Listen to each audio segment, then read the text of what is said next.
band assistance, pulley system, dream machine, which one should you use to achieve straight arm skills? As the fitness industry moves towards more objectivity, measurability, and progressive overload, I see those systems applied to training in a lot of training videos. So today I want to give my opinion of which systems is the best to use, what are the benefits and what are the costs of each and every one of them, which one I ultimately think is the best. Before we get going, hi by the way, Tribe Athletes, hi everyone. If you're not subscribed yet to the new Calisthenics Education membership site, please, the link is in the description below, go check it out. You get monthly updating content about exercise tutorials, programming videos, nutrition and recovery, Q&A, live coaching chat with me, bodyweight calisthenics programs, and much more. Let's first talk about the Dream Machine. I personally bought the Dream Machine 3 to 4 years ago, and I ran a training program for about 6 months that had me twice a week on the Dream Machine itself.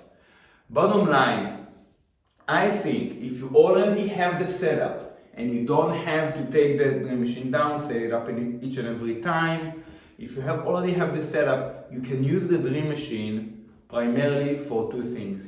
One, warm-up, and the second, speed explosive strength work. So warm-up is easy. Dream Machine basically halves our own body weight, so we work with a very low intensity.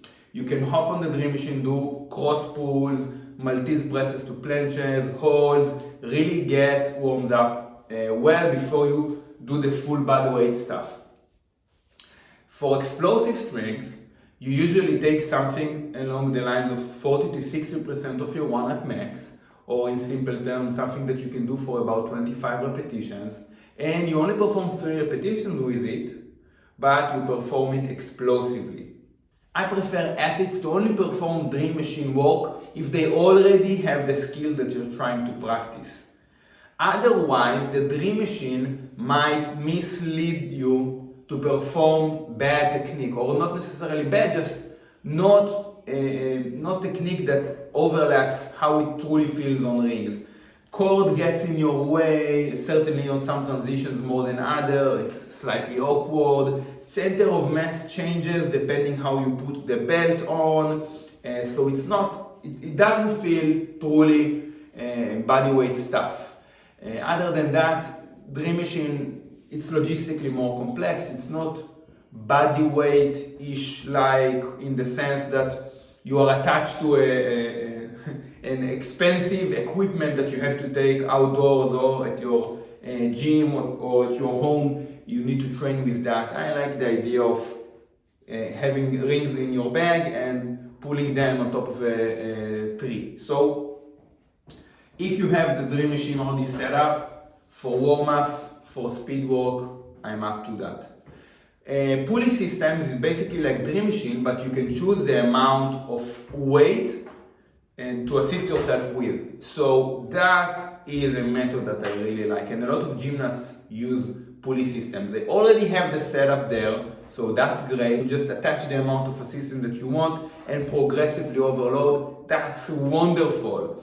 You can go from 12 kilogram assistance to 10 kilogram to 8 each and every workout and progress this way. Fantastic. The band system, which you see me use and nowadays more people, is the most simple out of the three, the cheapest, the most accessible. Hence, in most cases, that's what I see best implemented in practices. You can recreate those setups quite easily, even if you're outdoors. It's less objective because the band even can get quite old, so it gives you less assistance with time. And something that you have to take into consideration when using the band assistance is that the lower your center of mass is, or where the band basically attaches to your body, the more assistance that it gives you. So actually, you have to take that into consideration. It's not necessarily a downside. You can use that in some sort of accommodating resistance, meaning you can overload the easier part of the range of motion, and you can put the right amount of assistance in the harder part of the range of motion. Example, you can do iron cross pulls at the support position on top. It's easier, and then once you go down, you have more assistance since the band is stretched. Ultimately, I believe that the band system is really the best. There's not a lot of cases where I would prefer using a pulley system or a dream machine rather than just simply do band stuff. That's what I prescribe for my students as well. And if you have the dream machine or pulley system set up, yes, you might use that as an extra tool. Why not? But it's really not a mandatory thing. You don't have to buy that. You can just do bands. That's great. So again, by the way, Tribe Athletes, go check out the membership site. Subscribe if you're not subscribed yet. There's tons of content each and every month. Thank you for watching the video. See you next time.